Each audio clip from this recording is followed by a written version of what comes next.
Ady amin'izay tsy mandriam-pahalemana kosa indray dia totosa io maraina io tetsy amin'ny commissariat central tetsy tsara lalàna ny famindram-pahefana teo amin'ny commissaire divisionnaire de police Ratsirombana Germain, commissaire central teo aloha sy ny commissaire de police Tsaramonina Jean Victor izay voatendry ho commissaire central vaovao.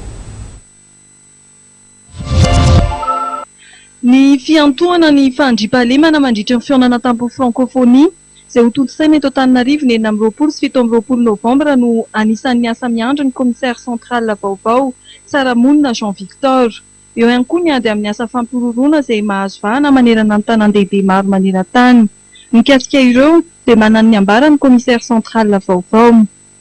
Tsy anjarana asa izy io satria ny tsy vitan'ny central reny ny fandraisana somi fa ny EMO anatiny koa ny organisation vanapetraky ny délégation générale dia midika izay ny délégation générale francophonie zany dia mifitsy anjarana asa fa zay anjara hoe tandrify ataon'ny police pirenena ho anivon'ny commissaire central dia izay ngamba no tanterahana mbola izy moa fivoriana atao mahakasika an'izay misy ny ABF teo izay misotra ratarana tokoa izay nandraisan'ny police pirenena na central andraikitra na amin'ny ohatra ny resaka circulation resaka sécurité na site ny nandraisan'ny rasan'ny police gendarme miarany asa zany.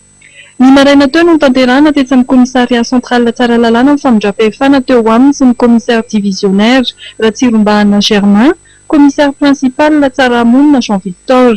Izy ireo izay saika mitovy hatrany ny andraikitra ny diaviny teo anivon'ny police pirenena.